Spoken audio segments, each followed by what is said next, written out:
All right, so very good afternoon to all of you, our cherished viewers of Hot Issues, and welcome to another exciting edition of Hot Issues. Now, this afternoon, my guest is one person who knows Ghana's politics, one person you haven't heard from in a long while, and one person you would always want to hear to, particularly when it comes to being frank with happenings in the country, and of course, things happening in his party.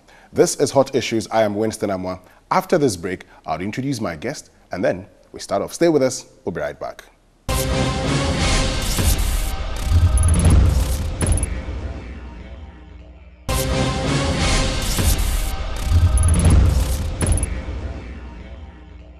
We've been joined by Ghana's former ambassador to the Netherlands and former deputy defense minister, Dr. Tony Edu. Good afternoon, sir. Thank you very much for joining. How do you do too? Great to see you again. Pleasure to be back, and pleasure to have the honor of this interview. We're also grateful that you accepted our invitation to come interview you. But tell us, what the experience was, as Ghana's ambassador to the Netherlands. Well, I had a rather short but exciting mission, a small mission of 7 home-based staff and 7 foreign engaged staff. The mission represents Ghana at several international organizations, namely the Organization for the Prohibition of Chemical Weapons, OPCW, then the Common Fund for Commodities, which is a United Nations agency, then the International Criminal Court, among other traditional peace institutions like the Permanent Court of Arbitration and then the International Court of Justice. These multilateral engagements did occupy quite a sizable portion of my time there. Okay. And left very little room. But I did manage the bilateral, that is engagement with the Dutch government, and also our consular services to the diasporan Ghanaian community in the Netherlands. I believe I served my country to the best of my ability. There are those who think that it was, a way of taking you out of mainstream politics because you were too critical of your own party and government. Oh, I don't know anything about that. People have said so.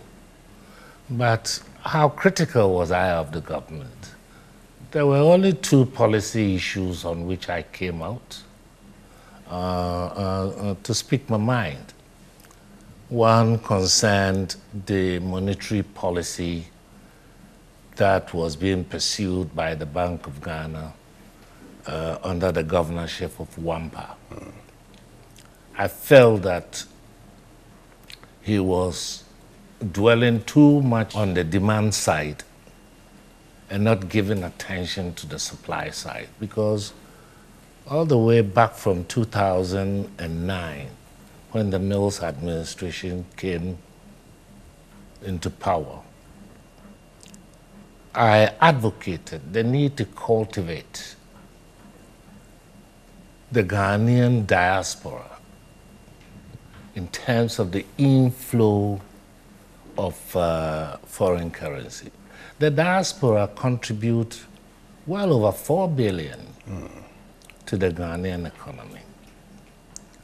What the government should do is to streamline this into official channels rather than through the private banks and so on and so forth. So I said the Bank of Ghana should open a second window, give the diasporans a savings account whereby they can deposit these transfers in those savings accounts. It's a call deposit account, so durations of 3 months or 6 months with appreciable interest rate. I mean, those over there, when they put their money in the bank, the most they can make is probably 0.05%. So assuming you were to give them 1% or 2% interest payment, money will be available for the government to borrow, let's say even at 5%, far below the LIBOR rate. Sure. We go and borrow sometimes at 17%. And the best scenario is to have your own people express by their actions confidence in your economy. If you can cultivate and provide the avenue for diasporan savings which will be available to the Ghana government, it also encourages foreigners to say, yes, these people who live with us in the Netherlands, the Dutch, we've seen Ghanaians cultivating their financial sectors, so that sector must have something there. And it encourages foreign investment. But then Wampa adopted this policy of hitting on those who were demanding foreign exchange, ignoring the need to increase supply of foreign exchange through the means which I have briefly elucidated. Okay. So that was one point, one policy that you disagreed. The other what was the other was administrative. And it was targeted at the chief of staff at the time. I mean, I felt that having given him my brief, so to say, he should have responded. And he didn't for quite a long time. If these two opinions I expressed on these issues were criticism of the government, then I'm sorry, but I don't think there were sufficient grounds for people to assume that I was sent away so as to silent me or whatever from criticizing the government. What about mainstream politics did you miss? I listened to the radio most of the time during my resting periods. Okay. So I followed mainstream Ghanaian politics. What I missed was the inability of the NDC communication team to bring out the facts so as to challenge the comparative analysis that Dr. Bawumia was making. Bawumia was the Achilles heel of the NDC. Not only for the 2016 elections, but it started way back from 2012. Okay. And he has such a leverage. And yet the things he was saying, the comparative assessment he was making, were not factual. He ignored the fact that for the most part of the Kufuor administration, the 8 years was virtually carried by donor financial support. All the social interventions that Kufuor implemented were donor supported. When we hit the HIPIC decision point from 2002,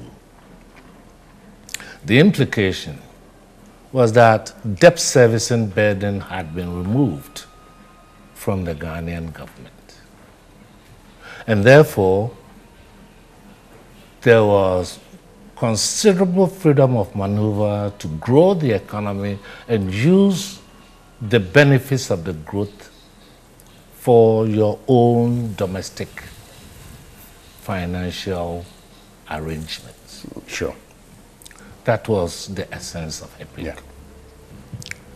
But not only that, In 2005, the Rome donor or creditor countries decided to write off 66% of Ghana's debt. At the time, our national debt was about $6.8 billion. They wrote off 66% of this. So, in effect, our debt to GDP ratio would certainly drop sharply. So on what grounds can Bawumia compare that an economy that was virtually carried by donor financial support was managed better than an economy that did not have those circumstances? He said the figures did not lie. And talking about, the 66% write-off of our debt, for instance. Yes. I mean, the defense had been, well, so it was when your debt is due for repayment, you use it for social intervention projects. No. That was the debt servicing. Okay. That was the HIPIC. But this was a complete write-off of 66% of our foreign-owned debt. But did you tell the NDC, those who are managing the communicators, some of these things, since you knew them? That's why in your communication, you need people with historical recall. If you don't have people with historical recall, administrative memory,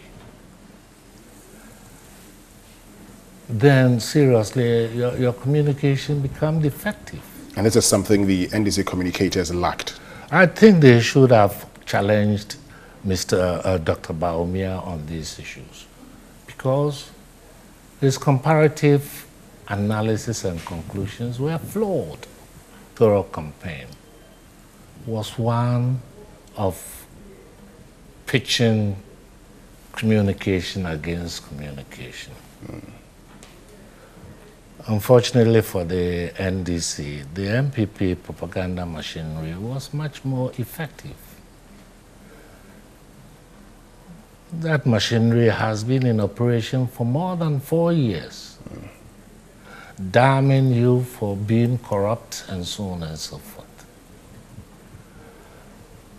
The numerous scandalous cases, Jida, Sada, and so on, did not augur well for the Mahama administration. The effect, therefore, was that the electorate was blinded relative to the numerous infrastructural projects that you managed to put up. They became insignificant in the face of the propaganda that your government was corrupt, that you could not create jobs. Then people felt, what are these infrastructures for when I cannot get a job? The MPP has the courage to implement these policies and look for remedial actions when the policy is in motion. The MPP, the NDC, is always shy of implementing its policies, always thinking about failure rather than the challenges to success. I'm glad that the party has seen that it's time to set up a school. I hope the school teaches NDC members what the NDC stands for, what socialism is. Is this still relevant today, socialism? Most of the interventions that Kufuor did, most of the interventions that are going on in continental Europe, they are socialist in character. You should put it out. Okay. Yes. Hold on 1 minute on that note, Dr. Asiedu, who's my guest. We'll go for a short break. Now, stay with us, but you can still join us with your thoughts. After the break, we talk about the NDC going into 2020. Stay with us. We'll be right back.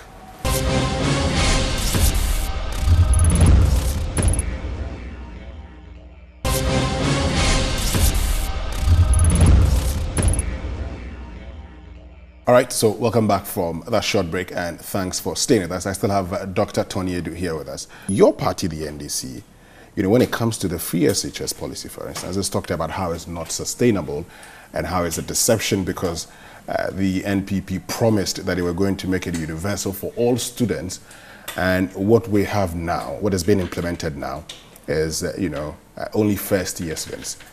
What do you make of this, argument so far? Well, I don't see it here or there because the Akufo-Addo administration has 4 years. At the end of 4 years, the evidence would be all secondary students supported freely. So it moves progressively. This year, the new entrants will enjoy. Next year, it means 2 are enjoying. Yeah. Third year, it means 3 are enjoying. And that completes the picture. A clever way of implementing this. The question of sustainability must also be looked at. Okay. From the perspective of available funding. That funding is under the premises that if you can plug the loopholes that allow people to be corrupt and to siphon off national resources, those resources would then be available for the financing of the free secondary school education. It's logical, but it is a premise that has several preconditions. Share some of them with us. You heard of headmasters defiantly charging money. See, my brother, corruption is in the genes of the Ghanaian. It's ingrained. It means we can't deal with it? We have to deal with it. How do we deal with it then? But it's there. It's there. But something that is in the gene of the Ghanaian, how do we deal with it then? Well, you have to siphon it out. By what means, Dr. Asiedu? Proper monitoring. Proper monitoring so that the loopholes are blocked, that the advantages the person gets are no more. Honestly, civil servants are more corrupt than the politicians. Really? Oh, yes. How do you justify that? First of all, they are the ones who come in contact with the client. If you take a ministry, the chief director or accountant or auditor are the ones who deal directly with the client.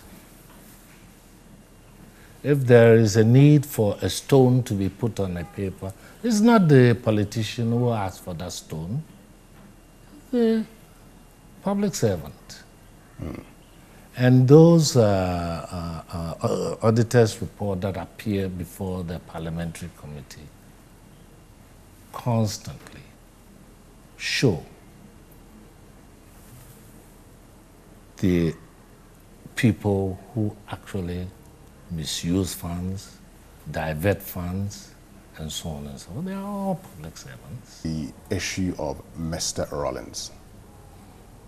How best should the NDC deal with it? You see the problem? Mr. Rawlings is entitled to his own opinion, as every Ghanaian is. He's a founder of your party. Well, if by his conscience he believes that he can ignore his responsibility as the founder of the NDC and chairman of the Council of Elders to make derogatory comments about the NDC and to make complimentary ones about the MPP. That's up to his conscience. It's a matter of his own personal opinion. Can that hurt the party's chances? Of course it can hurt the party. Did he play a role in the party's loss by virtue of the comments that he made prior to the elections? I wasn't here, so I did not You were know. monitoring from afar. Yes, I didn't know what was on the ground. Some of these comments you hear now, comments he had made in the past. There were adverts, the NPP run, which had Mr. Rawlings saying, I made you fake he post, July and all of that. Well, those are hurtful comments. The question is, are they responsible comments? When I say responsible comments, I mean when you accuse, you must prove. So those allegations must be backed by factual evidence. You can't leave them hanging in the air. In which case, if they continue to hang in the air, then they are mischief making. Oh, he's still not provided proof yet. Has he named one single person to have done this? And Not that I know of. Exactly. So it's mischief. Of course it's mischief making. Former President Rawlings It's what? is engaged in mischief making. Oh, he's also human. Yeah. He's human, he has feelings. From one point of view, his behavior is understandable because having nurtured a party and a principle into being, to the extent that he believes that those principles are being flouted with impunity, then he has a point to emotionally react. But I would have thought, as chairman of the Council of Elders and the founder, he would confront the party people so that these things can be sorted out rather than go out and watch the dirty linens. But if I recall, he says that if the linens are so dirty that they are suffocating indoors, they must be put outside. And is that the case within the NDC? No, but to what extent are the linens so dirty? Are they dirty as a conception, or are they dirty as a matter of fact? Founders Day. And again, the argument comes up. Is it a founders or a founder? You've heard of the NPP's August 4th, the day of destiny for Ghana. What do you make of this whole debate, finally, this whole debate about whether Kwame Nkrumah was founder of Ghana or whether the Bixes were those who actually set everything in motion? And so if you want to celebrate founder or founders of Ghana, it should be the Bixes and all other persons who played a role. The answer to this lies in the comparative agenda of Kwame Nkrumah and the UGCC, where the agenda the same. Nkrumah's agenda was one that ushered Ghana into an independent status. We want independence now. And he went ahead and organized. He did not just rely on the elite. His CPP was not just an elite. The UGCC was an elite-based organization. Whatever interest they had was the interest of the elite. Nkrumah expanded this organization to include all Ghanaians and led them to independence. He was the founder of Ghana. So we must celebrate Nkrumah. Yeah. It's not only Ghanaians who should celebrate Nkrumah. Africa should celebrate Nkrumah. Look, apart from the decolonization effort, look at Nkrumah's leadership in terms of the things that he did. Look at the longevity of his projects. Compare them to the projects we are doing today. You see a vast difference.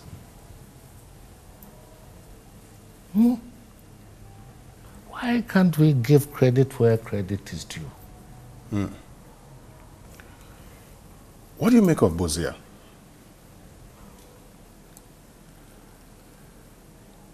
I don't think Nkrumah and Busia are comparable. Not in any way. Not in any way. One was an achiever. Nkrumah was an achiever. And Busia? I don't think Busia was an achiever. You don't think he achieved anything for the country? No, I don't think so. Even from the ideational point of view, most of the policies he pursued were a disaster. Take, for instance, this engagement with apartheid South Africa at a time when all the African countries have insisted, and including the international community, on isolation of apartheid South Africa. Look at the policy of chasing the aliens away. In latter years, Ghana did suffer as a result of Nigeria's recall of what Busia did to them. And look at the foundation of the party itself. Okay. The UP, a party that was founded on the principle of separation and federalism and so on and so forth. Not Ghanaian in outlook, was it?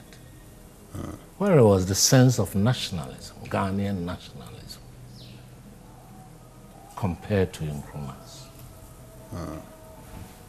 So the two are not comparable. Dr. Tony Edu, it's been great talking to you. My pleasure too. Thank you very much. Yes, thank you.